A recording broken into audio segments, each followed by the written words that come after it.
Hello, my name's Tony and welcome back to Fragdicted. In today's episode, we're going to be talking about a new fragrance from Strangers Parfumerie, and this is called Kira Kira. Stay right where you are.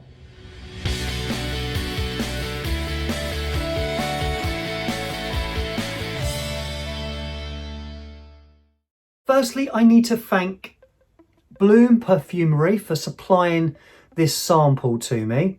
Very kind of them. I went in there on a Sunday and they let me try lots, and I bought a fragrance from them and they did throw in a few samples, and this was one of the samples they threw in, as well as another Strangers one that I'm going to be reviewing very shortly, thanks to the staff at Bloom Parfumerie in London.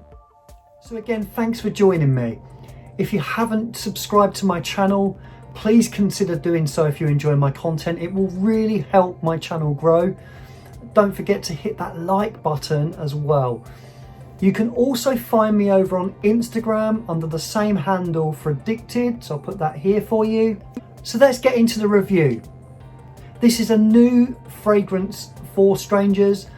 It's new for 2020 and it was created by the genius that is Prinlumrus. It's an eau de parfum. This will cost you about £75 in the UK for a 30 ml bottle. It is classed as a light floral musk. And the meaning of Kira Kira in Japanese, as I understand it, means bright, blinding sunlight. So let me read you the synopsis on the Strangers website of this fragrance. The sparkling city light during hot summer in Japan. Ripped Japanese pear, green apple, sunshine, and minimalist style. Let me show you the bottle while I run through the notes with you. So in the top, we have mint, green apple, pear, solar notes, and hedione. In the mid, we have musk, sake, sandalwood, ambrette, and lily of the valley. And in the base, we have white lily and ambroxan. So has this been compared to anything else? I think the closest comparison that's been drawn is to Panalunda's brandied pear. I couldn't tell you if it's close because I haven't tried it. So what's this fragrance like? I can tell you that. It opens with lots of hedione and a sweet pear stroke apple note. And to me that gives the unmistakably likeness to pear drops. Now if you're not sure what pear drops are, in the UK they are a pear flavoured hard candy. And this smells to me a lot like that, especially in the opening. When you get about 20 to 30 minutes in, the florals start to sneak through, and they are gentle florals. This to me is 100% unisex. As it starts to get further into the dry down, you get the slight muskiness come through. So it's not a complex fragrance. It doesn't change loads, but there's loads of positives. I love the lightness of it, but it still performs quite well. It's light, it's effervescent, it's really enjoyable, it's quite addictive. This would make an absolutely gorgeous spring or summer scent. It would really shine on a really hot day. I see it as being quite casual. I think if you're going to meet friends, or if you're going to a barbecue or a hot summer's day in a pub garden, this would work brilliantly well for that. I would say that it's quite synthetic. That's not necessarily a bad thing in this fragrance. And I think you could probably guess that with the use of hedione and ambroxan, it was always going to be a little like that. It has this real freshness to it, like a clearing of the senses.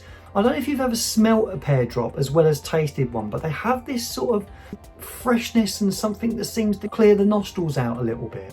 And this has that same feeling to it. Obviously the mint plays a little bit of a part in that, I would say.